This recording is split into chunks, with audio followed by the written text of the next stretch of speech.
बिस्मिल्लाहिर्रहमानिर्रहीम इय्याका नअब्दु व इय्याका नस्तईन। अस्सलाम वालेकुम टू ऑल। हम अपनी आज की क्लास में ग्रोथ इन बैक्टीरिया के ऊपर डिस्कस करने लगे हैं। आज हम देखते हैं कि इस टॉपिक के अंदर हमारे पास क्या-क्या चीज़ें समझने के लिए।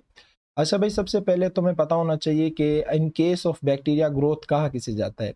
देखिए, ये हमारे पास एक बैक्टीरिया का सेल है और जब ये बैक्टीरिया का सेल अपनी साइज़ के अंदर और अपने नंबर्स के अंदर जब इंक्रीज़ करता है तो इसे क्या कहा जाता है? ग्रोथ कहा जाता है। यहाँ पे लिखा हुआ है कि ग्रोथ का मतलब होता है कि इंक्रीज होना किसके अंदर? साइज के अंदर और सेल्स के नंबर के अंदर। ये बैक्टीरिया के अंदर क्या कहलाता है? ग्रोथ कहलाता है।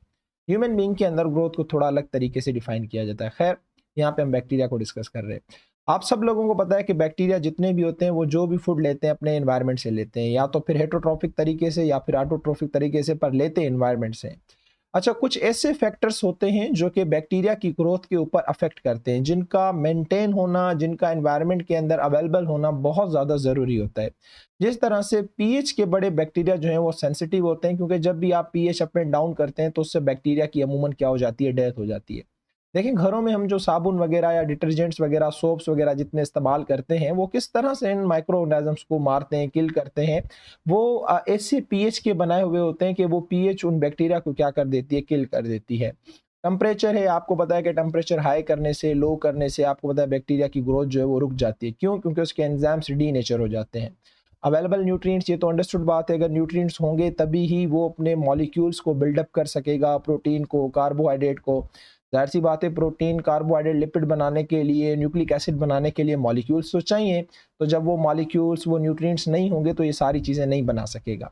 उसके अलावा कुछ आयोनिक कंसंट्रेशन होती हैं, कुछ आयंस नेसेसरी होती हैं बैक्टीरिया की ग्रोथ के लिए।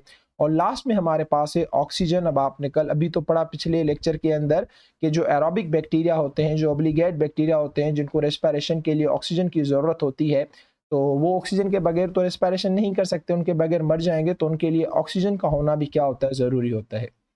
अच्छा भाई, साइंटिफिक रिसर्च के हवाले से जो साइंटिस्ट हैं उन्होंने बैक्टीरिया की ग्रोथ के अंदर चार बड़े डिस्टिंक्ट जो है वो फेस देखे हैं। एक का नाम है लेग फेस, दूसरे का नाम है लॉग फेस, तीसरा स्टेशनरी फेस है और चौथा हमारे पास डेथ एंड डिक्लाइन फेस है।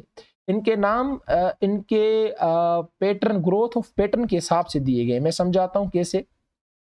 अच्छा देखें, सबसे पहले हमारे पास है लेग फेस। लेग का मतलब क्या होता है? वर्ड लेग का मतलब होता है स्लो हो जाना। हम कभी गेम खेल रहे होते हैं ना कंप्यूटर पे, तो हम कहते हैं यार मेरी गेम लेग कर रही है। या विंडो कभी कभी स्लो चलती है तो हम कहते हैं मेरी विंडो बहुत लेग होती है। तो इसका मतलब भी यही होता है कि स्लो। तो ये बैक्टीरिया का सबसे स्लो फेस होता है। क्यों? क्योंकि इसमें बैक्टीरिया पहली बात तो इनएक्टिवेट होता है। इनएक्टिवेट किस हवाले से? इनएक्टिवेट ग्रोथ के हवाले से। तो भाई इनएक्टिवेट होता है, ग्रोथ नहीं कर रहा होता, तो क्या कर रहा होता है? इस स्टेज के अंदर ये अपने आप को डिवीजन के लिए या मल्टीप्लिकेशन के लिए प्रिपेयर कर रहा होता है। ठीक है, तैयारी कर रहा होता है, न्यूट्रिएंट्स ढूंढ रहा होता है, एनवायरनमेंट फेवरेबल बना रहा होता है। लेकिन याद रखना कि लैग फेज के अंदर किसी भी किस्म की वो डिवीजन नहीं करता। ये बहुत इंपॉर्टेंट बात है। So that's why this is called as lag phase. दूसरा जो है वो है लोग फेज, या जिसे एक्सपोनेंशियल फेज भी कहा जाता है। अच्छा देखें, बाज औकात जब प्री एंट्री में यहाँ से ज़रूर क्वेश्चन आता है, तो जब क्वेश्चन आता है हम कंफ्यूज हो जाते हैं कि लेग कौन सा था, लोग कौन सा था। अब ये जो लोग वर्ड है, लोग हम किसको कहते हैं? जो बहुत सारा मजमुआ होता है इंसानों का, उसे हम लोग कहते हैं। तो इस तरह से यहाँ से अंदाज़ा लगा लो कि लोग के अंदर बैक्टीरिया बहुत सारे हो जाएंगे। अब समझो कि बैक्टीरिया जो है वो किस्म के इंसान है और अब वो लोग बन रहे हैं, एक से लोग बन रहे हैं, बहुत सारे हो रहे हैं। तो लोग फेज के अंदर क्या होता है कि बैक्टीरिया रैपिडली अपने आप को ग्रो करता है और रैपिडली अपने नंबर को इंक्रीज करना शुरू कर देता है, मल्टीप्लाई करना शुरू कर देता है। So this is all about the log phase. अच्छा, तीसरा जो है वो है हमारे पास स्टेशनरी फेज। भाई अब देखो, फॉर सपोज करो ये हमने एक खाना बनाया था, कल्चर बनाया था, ठीक है। बैक्टीरिया का जो खाना होता है ना उसे मीडिया कहा जाता है। तो ये हमने एक मीडिया बनाया था और इसमें हम बैक्टीरिया को क्या करवा रहे थे? ग्रो। तो ये जो मैं इस पेन से बना रहा हूँ, किस पेन से?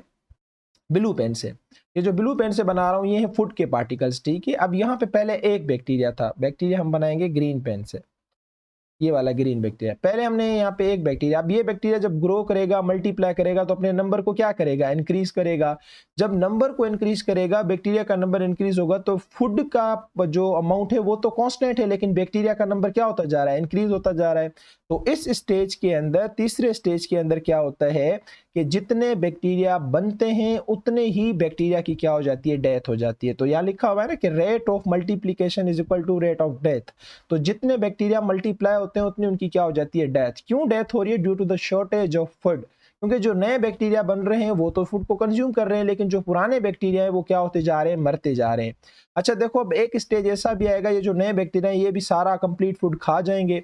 खाने के बाद क्या होगा कि डेथ रेट इंक्रीज हो जाएगा और ग्रोथ रेट क्या हो जाएगा, डिक्रीज हो जाएगा। तो हम चले जाएंगे चौथे फेज के अंदर, और इस फेज के अंदर क्या होता है, टोटल कंडीशन जो है वो अनफेयरेबल होती है, क्योंकि जितना भी मीडिया आप लोगों ने बनाया हुआ था, दिया हुआ था, वो टोटल क्या हो गया है, कंप्लीट हो गया है।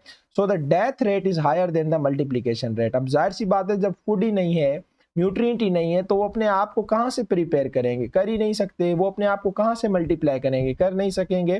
तो जितने भी बैक्टीरिया मौजूद होंगे वो सारे के सारे मर जाएंगे, कुछ बैक्टीरिया होंगे जो मल्टीप्लाई करते रहेंगे। तो कहने का मकसद ये है कि चौथे फेज के अंदर, डेथ एंड डिक्लाइन फेज के अंदर, जो डेथ रेट होता है वो ज्यादा होता है as compare to the growth rate. तो मुझे उम्मीद है कि ये छोटा सा किस्सा आप लोगों को समझ आया होगा। और ये जो बैक्टीरिया की ग्रोथ थी, बाज़ औक़ात कभी कभी आप लोगों के बोर्ड के पेपरों में क्वेश्चन आ जाता है, या पीएमसी के पॉइंट ऑफ व्यू से लेग और लॉग फेज से कभी कभी क्वेश्चन निकल आते हैं। तो अपना बहुत सारा ख्याल रखिएगा। अल्लाह हाफिज़।